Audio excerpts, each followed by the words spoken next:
మనకు ప్రతి సంవత్సరము దాదాపు ఎప్పుడో ఒకసారి తప్ప మన భారతదేశంలో కనిపించకున్నా ప్రపంచంలో ఎక్కడో ఒక దగ్గర గ్రహణాలు సంభవిస్తూ ఉంటుంది.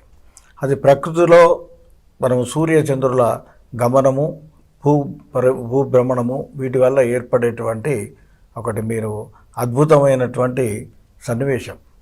అది మామూలుగా రాదు. మనం ప్రాక్టికల్గా దాన్ని ఏదైనా మార్చి చేద్దామని అంటే అది ఇప్పటి సైన్సిస్టులకు కూడా అది అసంభవం అని చెప్పక తప్పదు. అది ప్రకృతి. అందుకే మనం ఆ పరాత్పరుడు ఎవరు ఉన్నారో మనకు కనబడడు. దీని వెనుక ఒక గొప్ప శక్తి ఉన్నది. ఆయన్నే మనం భగవంతుడు అంటున్నాం. అది ఆ శక్తి ఎవరికీ అర్థం కాదు ఇప్పటికి కూడా. మనం దాన్ని అధిగమించాలని ప్రయత్నం చేసినా, ఎందరో ప్రయత్నం చేసినా సాధించలేకపోయాం. ఇప్పుడు కూడా ఉన్న ప్రస్తుత కాలంలో కూడా మనకు ప్రతి సంవత్సరం ఈ గ్రహణాలు కలుగుతూ ఉంటాయి. ఈ గ్రహణాలు మంచి అని చెడు అనేటువంటి రెండు రకాల అభిప్రాయాలు ఉన్నాయి. మనం దాన్ని రెండు రకాలుగా విభజిస్తే దాంట్లో కొంత మంచి ఉన్నది, అద్భుతమైనటువంటి అవకాశాలు కూడా ఇక్కడ ఉన్నాయి. మనము అదే రకంగా కొన్ని చిన్న చిన్న ఇబ్బందులు కూడా ఉన్నాయి. ఇబ్బందులు ఏంటిది అని అంటే మళ్ళీ మనం ముందు మాట్లాడుతున్నట్టు చెప్పుకోవచ్చు. అవి కొన్ని జాగ్రత్తలు మటుకు తప్పకుండా తీసుకోవాలి. ఉదాహరణకి ఇప్పుడు సూర్యగ్రహణం ఉందనుకోండి, సూర్యగ్రహణం మనం డైరెక్ట్ చూడకూడదు. ఎందుకంటే కళ్ళు దెబ్బతినే అవకాశం ఉంటుంది. కాబట్టి దానికి నలుపు రంగు గ్లాస్తోని కానీ లేదా ఇంకా కొన్ని పరికరాలు దొరుకుతాయి, వాటి ద్వారా చూడటం శ్రేయస్కరం. మనము సాహసించి చూసి ఏదో ప్రయత్నం చేయబోతే ఇబ్బందులు రావచ్చు. అట్లాగే చంద్రగ్రహణం కూడా మనకు అన్ని రకాలుగా ఏ గ్రహణంలోనైనా ఒక పట్టు నుంచి విడుపు వరకు మధ్యకాలం ఉంటుంది. అది అత్యంతమైనటువంటి పుణ్యకాలం అని చెప్తారు.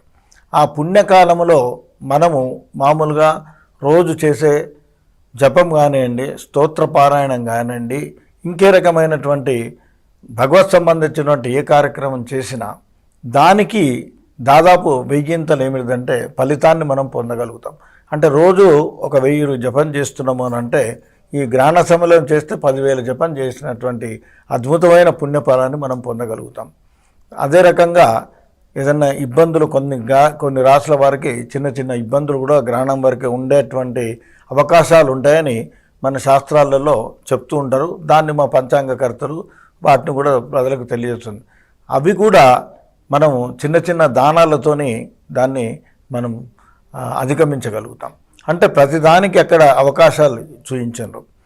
చాలామంది భయపెడతారు. గ్రహణం అనేసరికి ప్రజల్లో ఒక భీతిని కల్పిస్తున్నారు. అది భయపడవలసిన అవసరమేం లేదు. ఇందాక చెప్పినట్టు సూర్యగ్రహణం కింద చూడటం అది తప్పు.